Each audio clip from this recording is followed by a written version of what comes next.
Me entregaron una credencial que decía suplente en una fiesta de lujo. Y yo respondí frente a 320 invitados. En una fiesta de lujo, la madre de mi esposa me entregó una credencial con mi nombre. Decía, suplente. Mi esposa se rió, y dijo, la comida es para la familia. No había ninguna silla para mí en la mesa. La gala benéfica anual del Westfield Country Club estaba en pleno apogeo a mi alrededor. 320 invitados se mezclaban, luciendo sus vestidos de diseñador y trajes de miles de dólares. Mientras las copas de champán capturaban la luz de los candelabros de cristal. Me quedé allí de pie, con mi smoking prestado, sosteniendo esa maldita credencial. Como si fuera una condena a muerte. ¿Y bien, David? Evelyn Morrison, mi suegra, sonrió con esa sonrisa afilada como una navaja. La cual había perfeccionado durante 60 años de mirar por encima del hombro a personas como yo. ¿No te la vas a poner? Mi esposa, Andrea, soltó una risita. Literalmente se rió, como si tuviera 16 años otra vez. En lugar de ser una socia principal de 47 años en Morrison, Black y Asociados. El mismo bufete de abogados, donde su madre aún movía los hilos, desde su posición de emérita. Vamos, cariño, dijo Andrea, sin siquiera mirarme.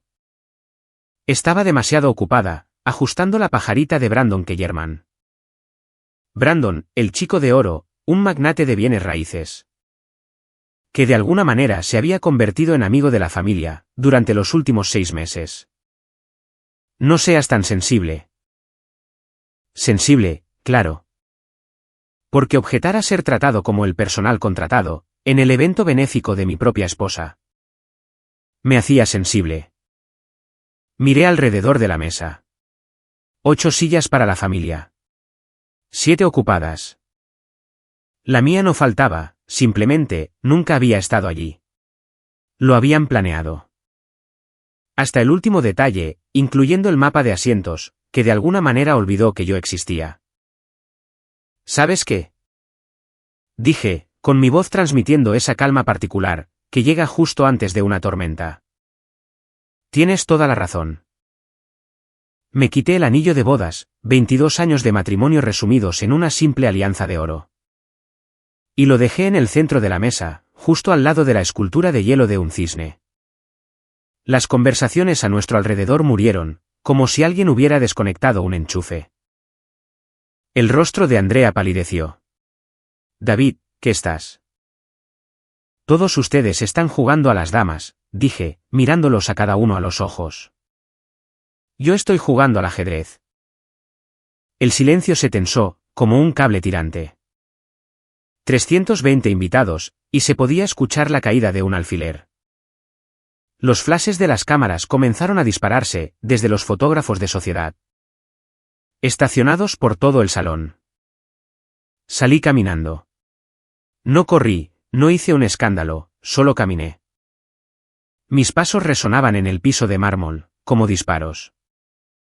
Detrás de mí, escuché a Brandon susurrarle a alguien, supongo que el anciano. Finalmente conoce su lugar. Si tan solo supiera lo que yo estaba a punto de hacerle a su lugar. A todos sus lugares. Entonces, señor Patterson. Dijo el detective Miss, deslizando una carpeta de manila sobre la mesa de metal.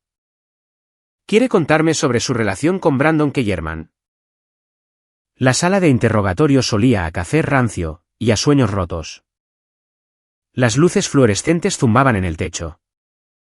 Bañando todo en ese particular tono de verde institucional. Que hacía que todos parecieran culpables de algo. Me recosté en la silla de plástico, y sonreí. Es gracioso, oficial, como la vida de un hombre puede cambiar, por un tazón de sopa fría. Miss levantó una ceja. Era más joven que yo por quizás 10 años, con el tipo de rostro curtido.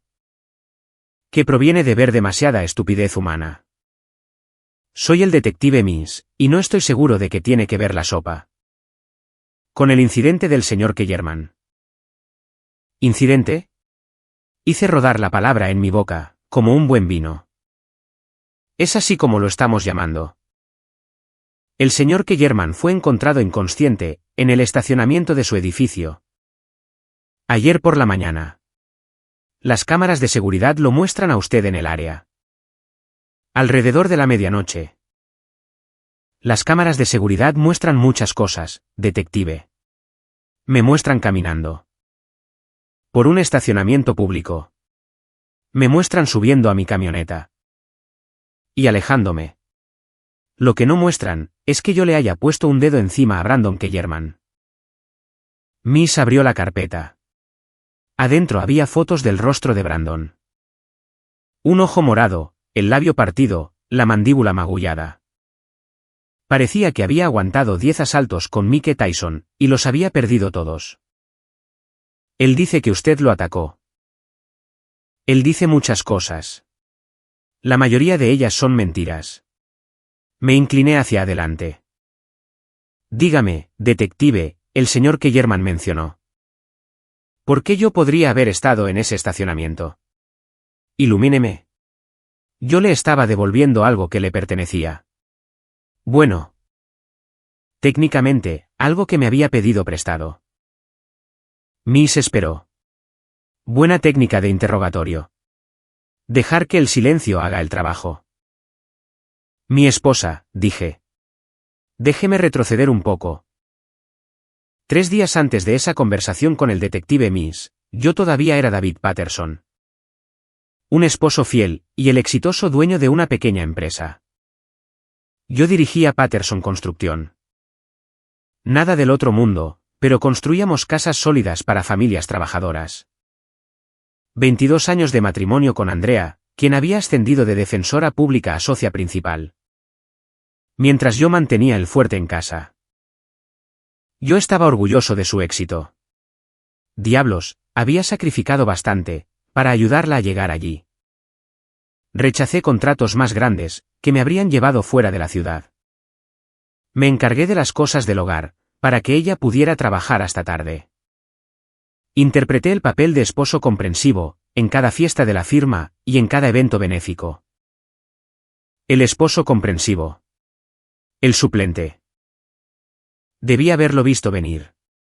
Las noches de trabajo que se hacían cada vez más largas. La ropa nueva, el perfume nuevo. La forma en que había empezado a mirar su teléfono, como si contuviera los secretos del universo. Pero yo estaba ocupado, siendo comprensivo. La noche de la gala, volví a nuestra casa vacía, en Maple Heights. Uno de esos complejos suburbanos, donde cada césped es perfecto, y cada secreto está enterrado. Bajo 2 capas de respetabilidad. Andrea no estaba allí. Nadie había dormido en su lado de la cama. Encontré el recibo del hotel, en el bolsillo de su abrigo, a la mañana siguiente. El Hotel Westin, en el centro. Habitación 1247. Cargado a la tarjeta de crédito de la empresa, de Brandon Kellerman. Fue entonces cuando dejé de ser comprensivo, y empecé a sentir curiosidad. Conduje hasta el Westin, y tuve una conversación con Marcus, el gerente de día. Marcus y yo nos conocíamos desde hacía 15 años.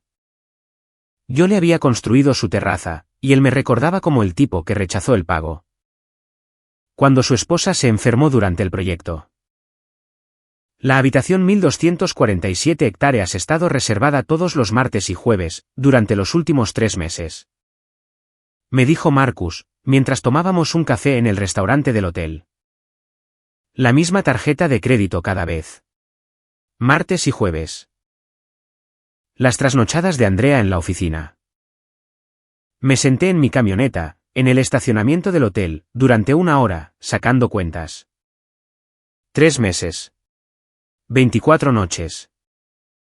Mi esposa había estado viviendo una doble vida, y yo había sido demasiado estúpido. O demasiado confiado, para darme cuenta. En ese momento sonó mi teléfono. Un mensaje de texto, de un número que no reconocí. Pregúntale a tu esposa sobre el penthouse. Brandon Kellerman vivía en Pinnacle Tower, 30 pisos de vidrio y acero. Que dominaban el horizonte del centro, como un dedo medio apuntando a las nubes. Su penthouse ocupaba todo el último piso, porque, por supuesto que lo hacía. Yo había hecho mi tarea. Brandon era dinero viejo intentando parecer dinero nuevo, o tal vez era al revés. Su familia había hecho su fortuna en bienes raíces, hace 3 generaciones. Y Brandon había transformado eso, en su propio imperio de desarrollos de lujo y propiedades comerciales. También era, según las páginas de Sociedad, uno de los solteros más codiciados de la ciudad. Aparentemente, las páginas de Sociedad no habían recibido el memorándum sobre su afición a acostarse con mujeres casadas. Estacioné mi camioneta a 6 cuadras de distancia, y subí al techo del edificio de oficinas, frente a Pinnacle Tower. 20 años de trabajo en construcción me habían mantenido en buena forma. Y había aprendido 1 o 2 cosas, sobre cómo entrar a lugares en los que no debía estar. La azotea me dio una vista perfecta, de los ventanales del piso al techo de Brandon. Me acomodé con un par de binoculares, que había sacado de mi equipo de caza, y esperé. No tuve que esperar mucho. A las 7:30 de la tarde, se encendieron las luces en el penthouse. Brandon apareció primero, aflojándose la corbata, sirviéndose un trago. En un bar que probablemente costaba más que mi camioneta. A las 7:45, Andrea entró en mi campo de visión. Ella llevaba un vestido rojo, que yo nunca había visto antes. Su cabello también estaba diferente. Más largo. Más arreglado. Parecía una mujer que yo nunca había conocido, y tal vez, nunca lo había hecho. Los vi abrazarse. Lo vi servirle vino. La vi reírse de algo que él dijo, echando la cabeza hacia atrás. De una forma en la que no se había reído conmigo en años. Tomé fotos con mi teléfono. No porque necesitara pruebas. Yo podía ver la prueba, con mis propios ojos. Sino porque tenía el presentimiento, de que iba a necesitar evidencia para lo que venía después. A las 8:15, Brandon se fue. Lo observé caminar hacia el ascensor. Observé los números iluminarse, mientras descendía. Salió del edificio 5 minutos después, y se subió a un Mercedes negro. Lo seguí. Brandon conducía como un hombre, que nunca se había enfrentado a las consecuencias de nada. En toda su vida. Se pasó 2 semáforos en rojo, y le cortó el paso a un camión de reparto. Antes de entrar al estacionamiento, debajo del edificio Kellerman. La sede corporativa de su familia. Estacioné en la calle, y tomé las escaleras, hasta el techo del edificio. El edificio Kellerman tenía solo 12 pisos, pero se conectaba al estacionamiento a través de un puente aéreo en el 8º piso. Lo que estaba a punto de hacer era estúpido, peligroso, y probablemente ilegal.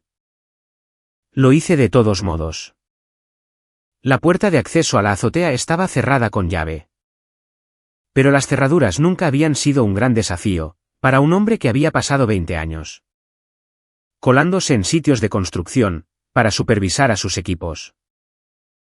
Adentro, el edificio estaba a oscuras, a excepción de las luces de seguridad en los pasillos. Encontré el puente aéreo, y crucé hacia el estacionamiento. El Mercedes de Brandon estaba estacionado, en un lugar marcado como reservado. B. Kellerman. Porque hasta su lugar de estacionamiento, tenía que anunciar su importancia. Esperé en las sombras, detrás de un pilar de concreto.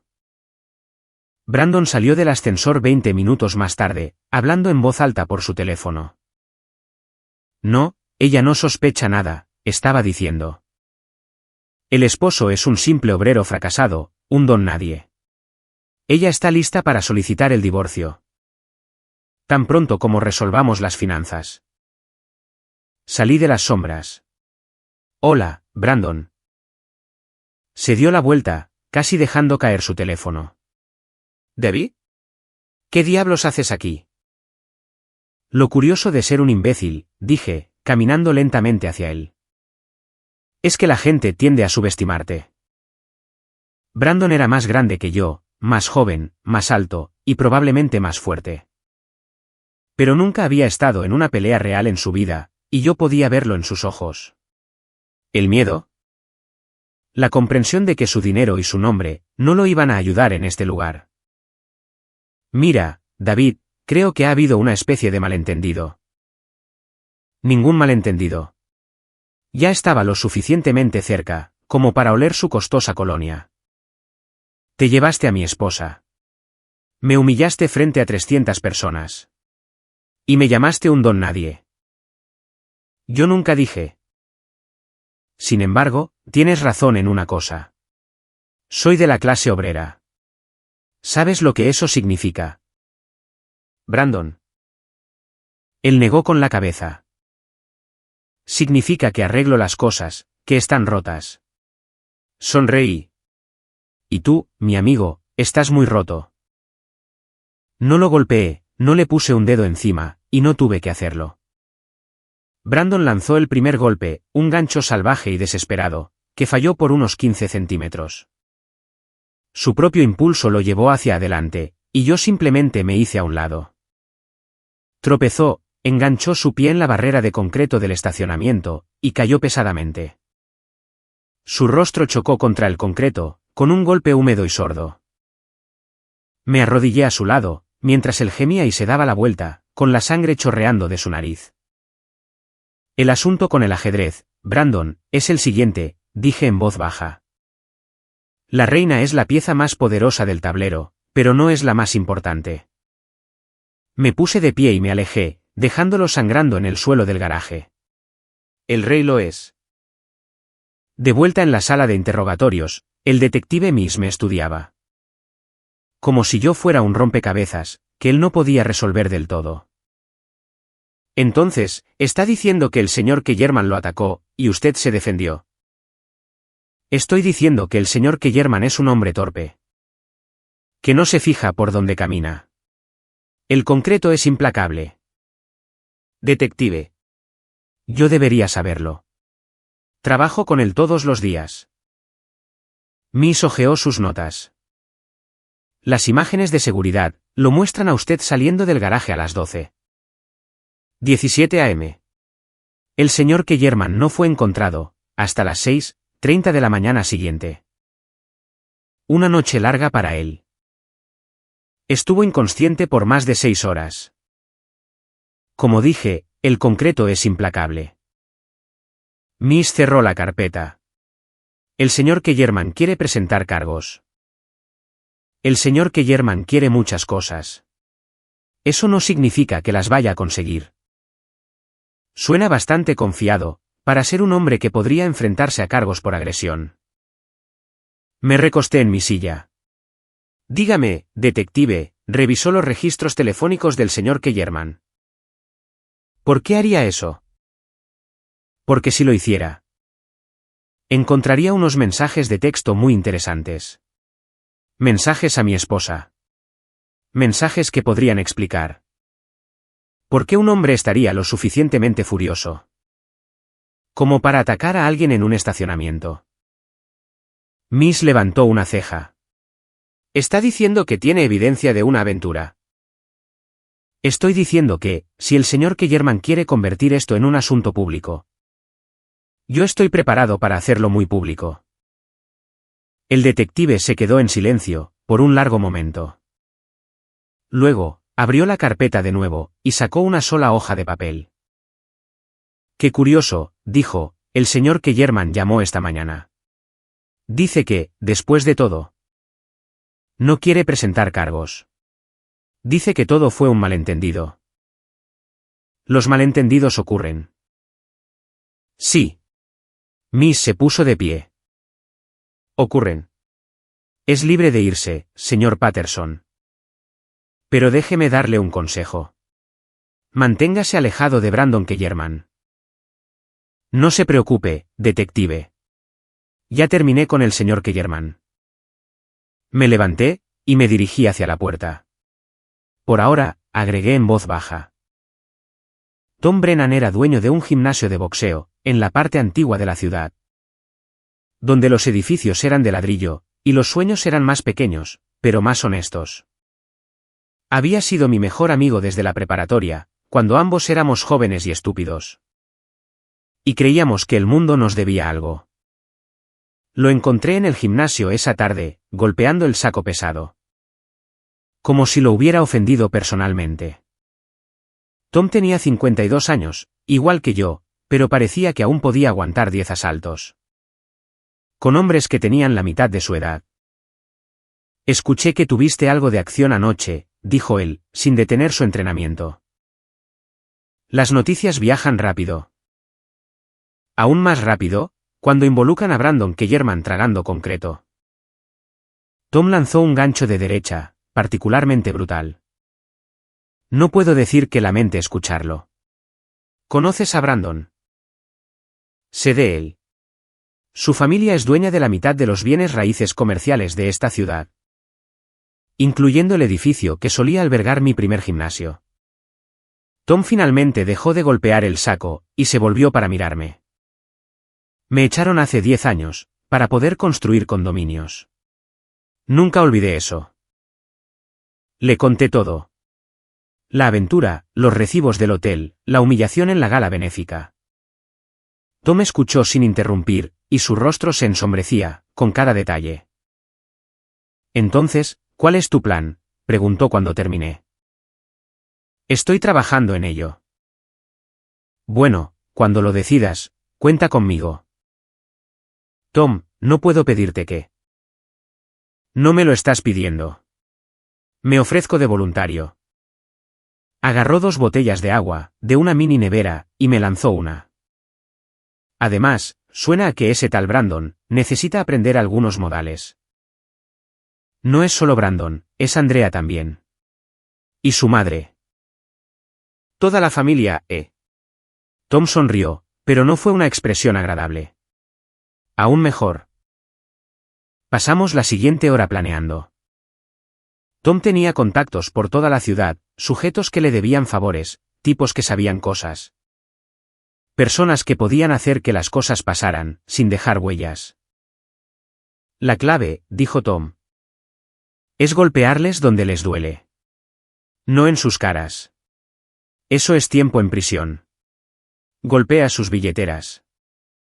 Sus reputaciones, sus egos. Quiero que sientan, lo que yo sentí en esa gala, humillados. E impotentes. Luego lo hacemos público, muy público. Para cuando salí del gimnasio, teníamos los inicios de un plan. Todavía no estaba completo, pero era un comienzo. La venganza, según estaba aprendiendo, se parecía mucho a la construcción. Tenías que armarla una pieza a la vez, asegurándote de que cada pieza fuera sólida. Antes de agregar la siguiente. Y yo era muy bueno construyendo cosas. 2 semanas después, yo estaba sentado en la taberna de Murphy. Con 3 hombres a los que había considerado mis amigos más cercanos, durante los últimos 15 años. Murphy's era el tipo de lugar al que los trabajadores venían a beber cerveza. Y a quejarse de sus jefes, de sus esposas, y de sus vidas. Había sido nuestro punto de encuentro habitual, cada viernes por la noche. Desde que todos cumplimos 40 años. Y nos dimos cuenta de que necesitábamos algo que nos animara la semana. Jack Morrison era el primo de Andrea, sobrino de Evelyn, y socio del mismo bufete de abogados. Él también era, probablemente, quien le había contado a Andrea sobre mis visitas al hotel. Pete Williams dirigía Williams Electric, y habíamos trabajado juntos en docenas de proyectos. A lo largo de los años. Su empresa había hecho el cableado eléctrico, de la mitad de las casas que yo había construido. Mike Chen era dueño de Chen y Asociados, la firma de contabilidad. Que manejaba tanto los impuestos de mi negocio, como mis impuestos personales. Él había llevado mis libros, durante 10 años. Todos me miraban fijamente, como si me hubiera crecido una segunda cabeza. Tienes que disculparte, dijo Jack, y no por primera vez, con Andrea, con Brandon. Y con mi tía. Lo que hiciste en la gala fue vergonzoso. ¿Vergonzoso para quién? Para todos. Para la familia. Ya no soy parte de la familia, Jack. Tu prima dejó eso bastante claro. Pete se inclinó hacia adelante. Vamos, Dave. El matrimonio es un trabajo duro. No puedes rendirte sin más. Solo por una mala noche. ¿Una mala noche? Me reí, pero no había ninguna gracia en ello. Pete, mi esposa se ha estado acostando con Brandon Kellerman durante 3 meses. ¿Una mala noche? Es olvidarse de sacar la basura. Mike se movió, incómodo, en su asiento. Tal vez deberías considerar ir a terapia. Arreglar las cosas. ¿Arreglar las cosas? Tomé un largo trago de mi cerveza. Déjenme preguntarles algo, muchachos.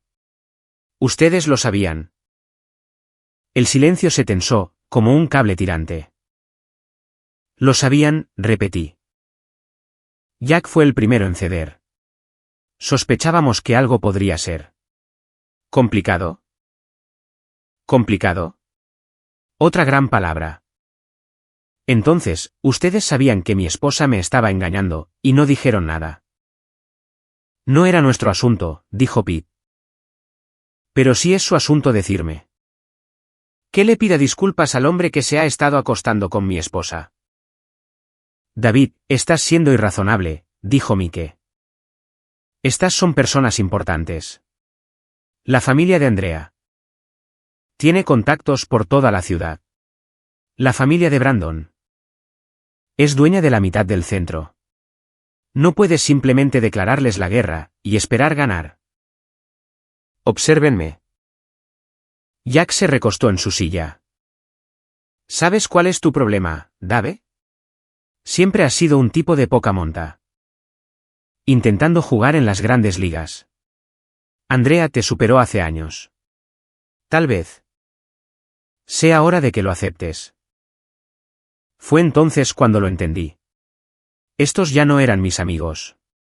Tal vez, nunca lo habían sido. Eran los amigos de Andrea, los amigos de Evelyn, los amigos de la familia Morrison. Yo solo era el esposo de clase obrera, al que toleraban porque tenían que hacerlo. Tienes razón, Jack, dije, poniéndome de pie. Soy de poca monta. Pero, ¿sabes en qué son buenos los tipos de poca monta? Ellos esperaron. Somos muy buenos para guardar rencor. Tiré un billete de 20 en la mesa, y me marché. Detrás de mí, escuché a Jack decir, él recapacitará. No tiene otra opción. Estaba equivocado en eso. Yo tenía muchas opciones. A la mañana siguiente, conduje hasta las oficinas de Morrison, Black y Asociados. El edificio era todo de vidrio y acero, diseñado para intimidar a cualquiera que entrara por la puerta principal. Un monumento al poder del dinero, y de los contactos. Yo no entré por la puerta principal. Rodeé el edificio, hacia la entrada de servicio. Por donde entraban y salían los equipos de mantenimiento, y los camiones de reparto. Había aprendido hace mucho tiempo, que si usabas ropa de trabajo, y llevabas un portapapeles, podías entrar a casi cualquier lugar. El supervisor de mantenimiento del edificio, era un sujeto llamado Carlos Rodríguez. Yo había trabajado con Carlos, en 3 proyectos diferentes a lo largo de los años. Y él me debía un favor, desde que ayudé a su hermano a conseguir trabajo. Con uno de mis subcontratistas. Necesito entrar al edificio, después de la hora de cierre, le dije, mientras tomábamos un café. En la sala de descanso del muelle de carga. Nada ilegal. Solo necesito revisar unos archivos. Carlos estudió mi rostro. ¿Se trata de tu esposa? Sí. ¿Es ella la que ahora está casada con Brandon Kellerman? Aún no. Pero ese parece ser el plan. Carlos se quedó en silencio por un momento. Luego, metió la mano en el bolsillo, y sacó una tarjeta de acceso.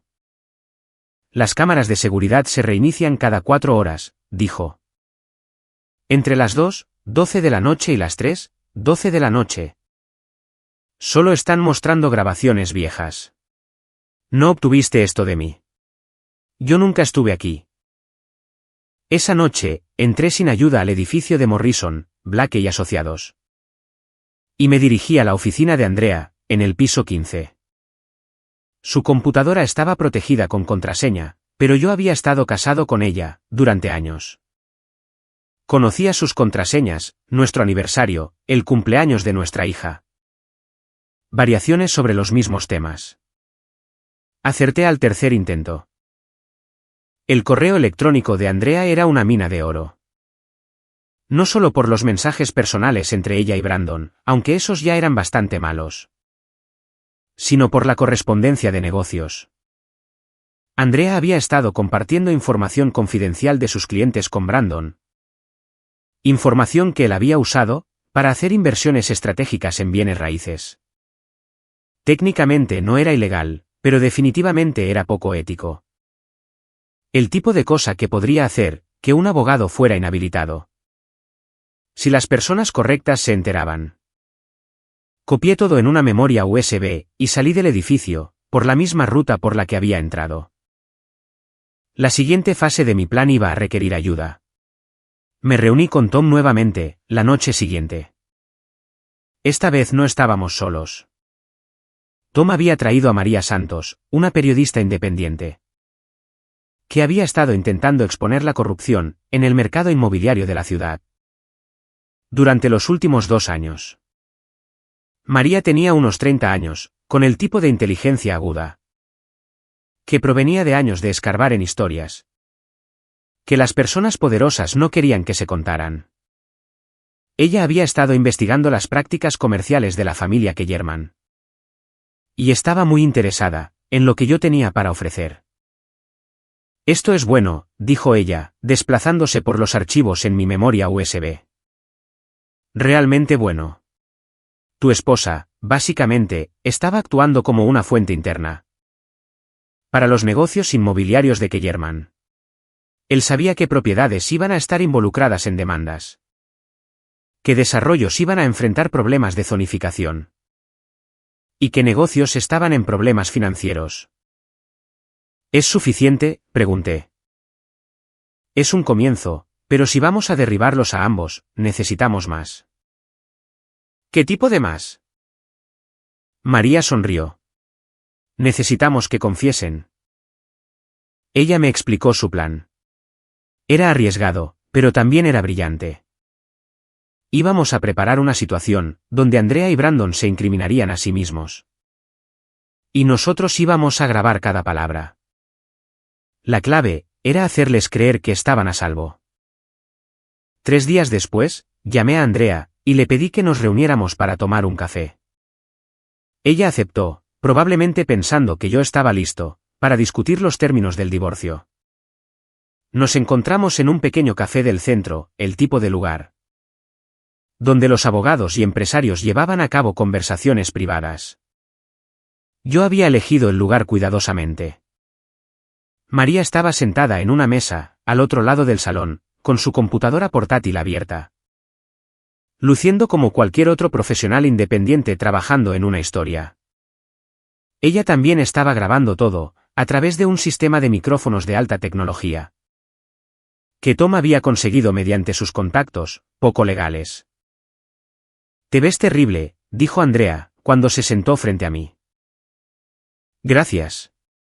Tú te ves genial. Y así era.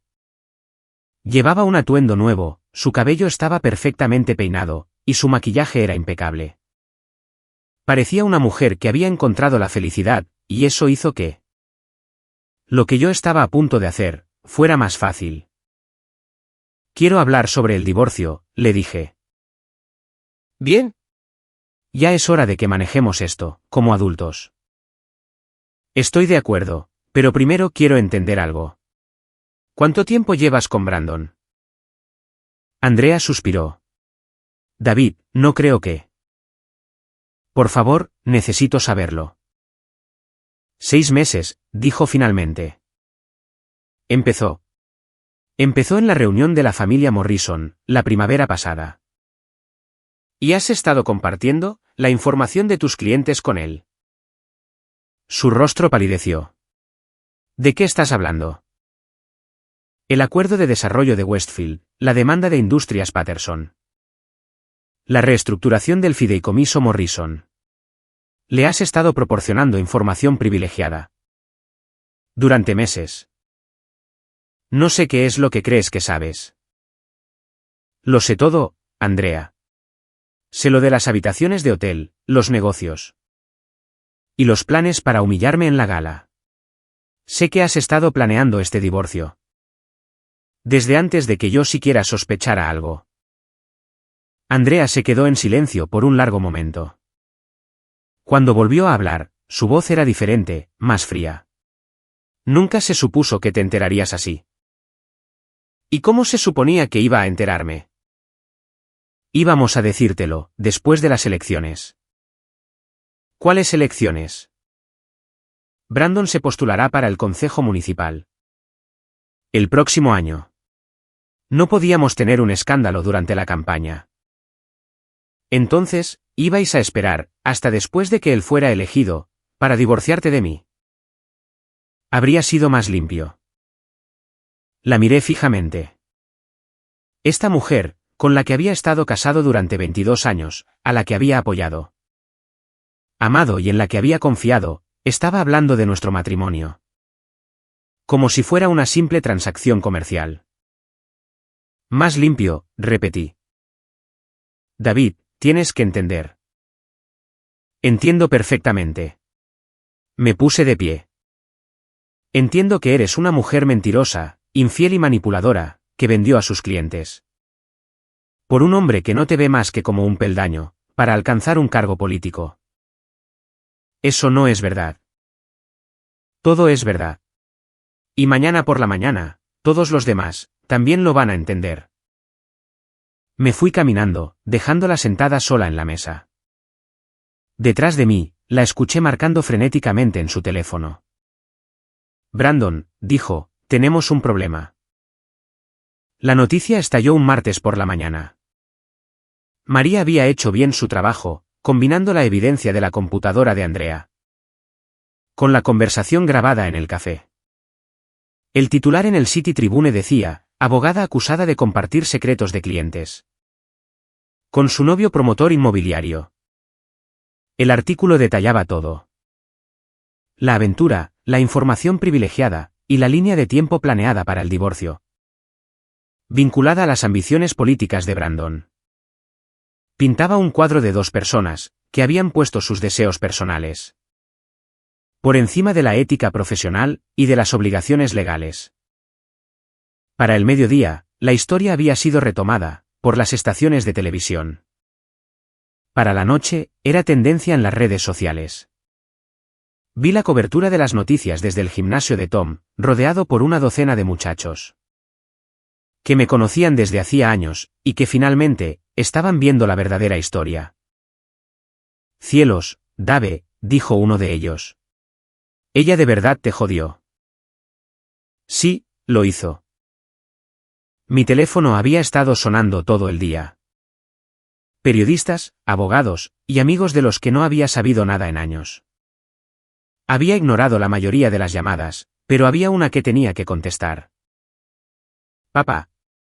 Era mi hija Sara, llamando desde la universidad. Acabo de ver las noticias. ¿Estás bien? Estoy bien, cariño. Mamá me ha estado llamando todo el día. Dice que le tendiste una trampa. ¿Y tú qué crees? Sara se quedó callada por un momento. Creo que nos ha estado mintiendo a todos. Durante mucho tiempo. Siento que hayas tenido que enterarte de esta manera. Yo no lo siento. Me alegra que alguien, finalmente, haya dicho la verdad. Después de colgar, Tom me trajo una cerveza, y se sentó a mi lado. Entonces, ¿qué sigue? Preguntó. Ahora, esperamos. ¿A qué? A que ellos hagan su próximo movimiento. No tuve que esperar mucho. A la mañana siguiente, encontré a Jack Morrison esperándome, en el estacionamiento de mi oficina. No estaba solo. Pete Williams y Mike Chen estaban con él, junto con dos hombres a los que no reconocí, pero que tenían el aspecto inconfundible, de abogados costosos. Necesitamos hablar, dijo Jack. Te escucho. No aquí, en un lugar privado. Terminamos en una sala de conferencias, en Morrison, Black y Asociados. El mismo edificio donde yo había robado los archivos de Andrea, y la misma firma. Que ahora estaba en pleno modo de control de daños. Uno de los abogados, un hombre delgado con cabello plateado y ojos muertos. Fue quien habló casi todo el tiempo. Señor Patterson, dijo, mis clientes están preparados para ofrecerle un acuerdo muy generoso. A cambio de su retractación pública. Sobre las acusaciones contra la señora Patterson y el señor Kellerman. ¿Qué tan generoso? $2 millones. Silbé suavemente. Eso es mucho dinero. Lo es. Todo lo que tiene que hacer, es firmar una declaración. Diciendo que se equivocó acerca de la aventura. Y de los tratos de negocios. Diga que estaba emocional, y que no pensaba con claridad. ¿Y si no lo hago? El abogado sonrió, pero la sonrisa no llegó a sus ojos. Entonces, nos veremos obligados a tomar acciones legales. Difamación, invasión de la privacidad. Y robo de información confidencial. Lo demandaremos, por todo lo que posee. Y por todo lo que llegará a poseer. Miré alrededor de la habitación. Jack, Pete y Mike me estaban mirando fijamente. Con expresiones que iban de la esperanza a la desesperación. Estos eran hombres, cuyos sustentos dependían de mantenerse en la gracia, de la familia Morrison. ¿Puedo tener unos minutos para pensarlo? Por supuesto. Salí de la sala de conferencias, y llamé a Tom. Me están ofreciendo 2 millones para que me calle, le dije. ¿Lo vas a aceptar? ¿Tú qué crees? Creo que $2 millones es mucho dinero, pero... Pero algunas cosas valen más que el dinero. Sí, así es. Regresé a la sala de conferencias. Caballeros, dije, tengo una contrapropuesta.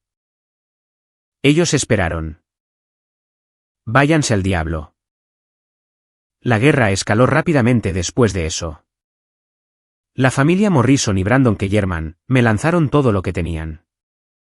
Demandas, investigadores privados, y presión sobre mis contactos comerciales, y mis proveedores.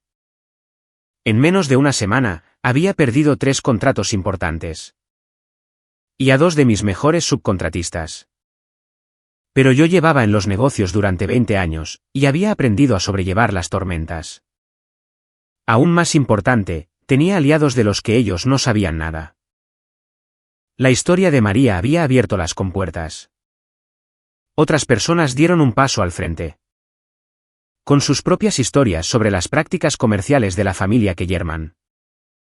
El abuso de poder de la familia Morrison, y la corrupción que se había estado escondiendo. A simple vista, durante años. Se formó un gran jurado, para investigar los acuerdos inmobiliarios.